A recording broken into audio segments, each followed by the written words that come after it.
Nação Azul Celeste, eu sou o David Reis, esse é o blog Vai Cruzeiro, quarta-feira chuvosa, né?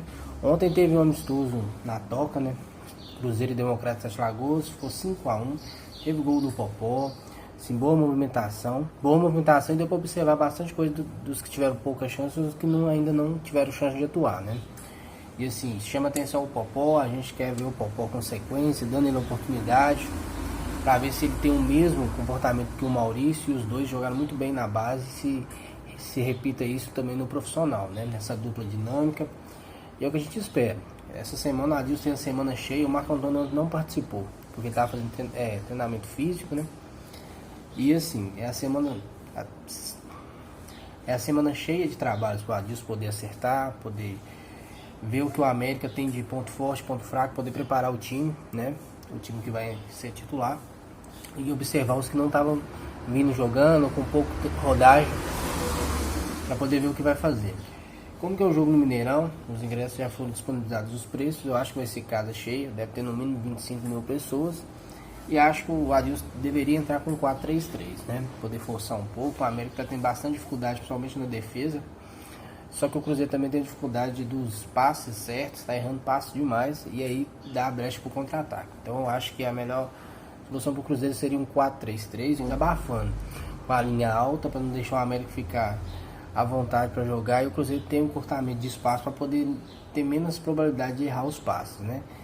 E tentar usar a velocidade, tanto do Maurício, tanto do Everton Felipe, e tentar encaixar um melhor jogo possível, né?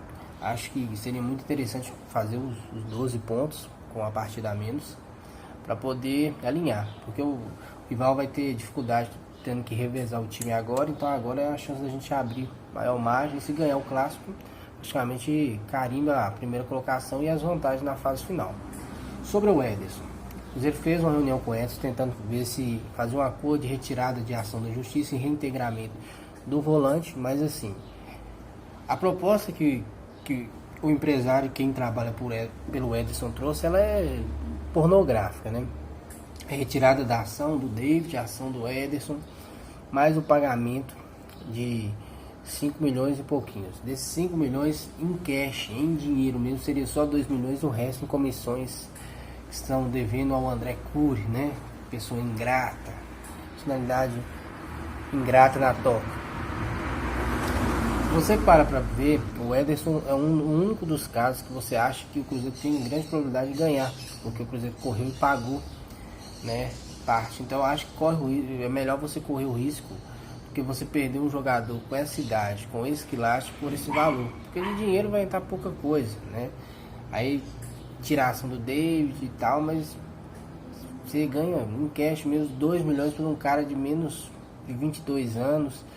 Jogou bem o final do Brasileiro, é um cara com potencial, com propósito da Série A, provavelmente com luvas bem acima desse valor, que vai direto pro bolso dele, do bolso do empresário, então vai tirar o cara aqui de graça. E eu, no meu modo de entender, eu achei que o empresário do Ederson e o Edson poderia voltar atrás e tentar encaixar ele na reintegração do elenco, porque o elenco tá dando liga devagar, um grupo jovem para ele, que já tem uma experiência de profissional. Ele ia ser o dono ali do meio de campo, sendo aquele volante, né? Ele, o Jadson, seria uma baita dupla de volância.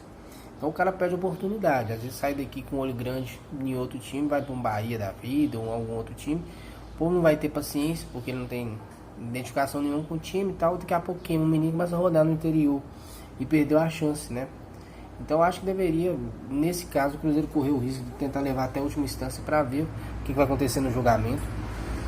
Porque não tem lógica você fazer uma negociação na casa de comissão, que se você deve empresário, ação de justiça, e em cash você ganha 2 milhões. E às vezes os 2 milhões é até parcelado, né? E você já fez maus negócios agora. Exatamente pela questão financeira. O lateral mesmo, o Everton, ele foi pro Bragantino exatamente porque a gente precisava de dinheiro, mas agora colocando a folha em dia. E a maioria desses meninos também não tem contrato assim profissional com valor alto. É o primeiro contrato ainda de base, então ganha valores baixos, né? Então você conseguir pôr a folha em dia. Exatamente por ser valores baixos mensalmente, e dá uma diferença drástica da folha do ano passado. E você fazendo essas vendas, entrando o dinheiro do sócio, reconstrução, ele te permite colocar a folha atual em dia, e isso te dá a possibilidade de negociar mais e deixar de abrir mão. No caso do Edson mesmo, é um caso que vai entrar 2 milhões, às vezes até parcelado, você perde o jogador por um valor irrisório. Então, prefiro, no caso do Edson, você ir até as últimas instâncias.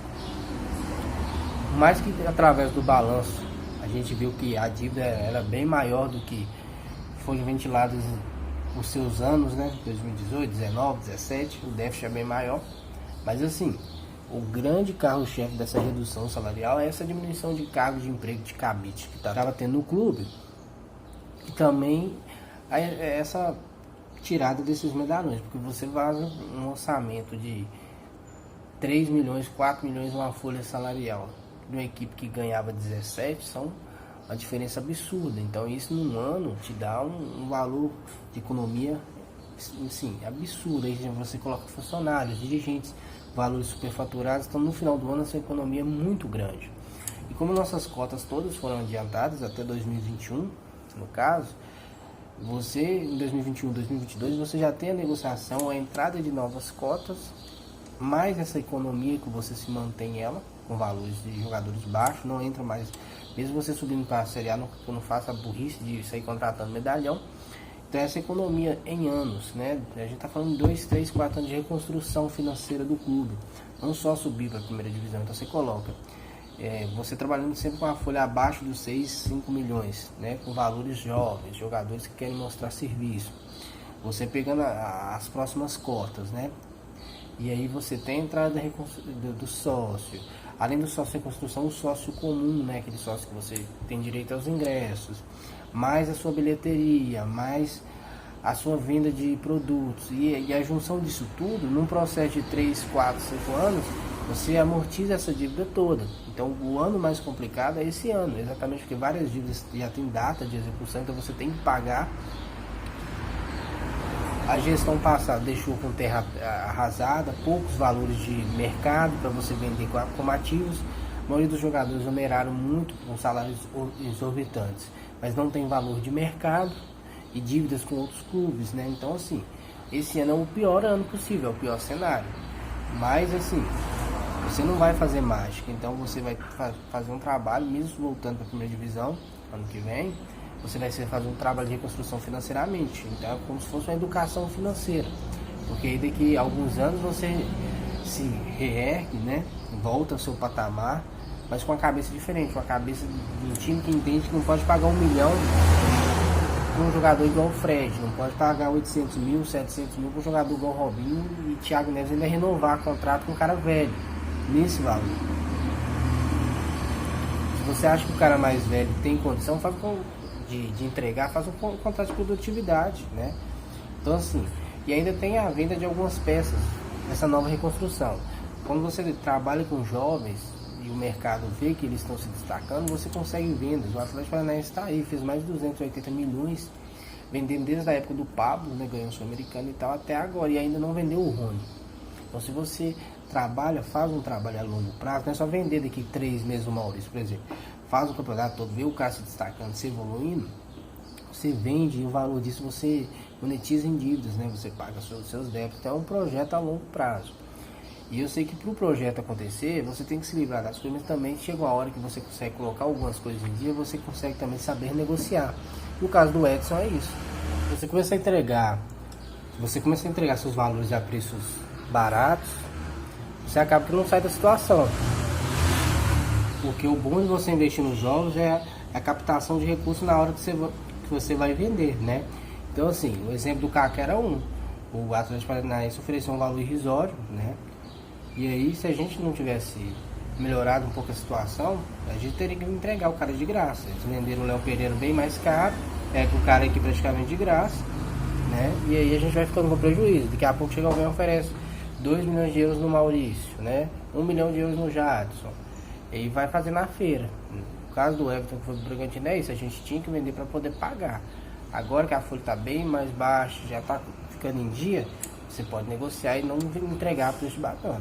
Porque não adianta você lapidar o jovem e entregar de graça, né? Então assim, essas são as notícias de hoje do Cruzeiro. Foi o jogo treino, né? A preparação para o jogo contra o América. Acho que o esquema tem que ser o 4-3-3 ofensivo, com marcação alta. Acho que a defesa do América tem bastante dificuldade. E acho que deveria começar a jogar com o Everton, Felipe e Maurício, né? Mesmo o Everton Felipe só tendo feito um jogo, eu iria com ele e daria a chance pro Popó, nem que seja durante o jogo. E a questão do Edson, isso ainda vai dar pano pra manga, com vários outros casos, tem o auxiliar do Abel, daqui a pouco o Abel também entra, isso é uma festa, né? Honorando o clube, não trouxe nada e ainda leva a gente na justiça. Então as notícias são essas, hoje tem pouca coisa para se falar, né? Então é isso, eu sou o David Reis, esse é o Blog Vai Cruzeiro, curta, comente, compartilhe, deixe nos comentários se você tem ideia de vídeo, se você tem alguma crítica, algum elogio, compartilhe nas suas redes sociais, dê essa moral pra gente, falou!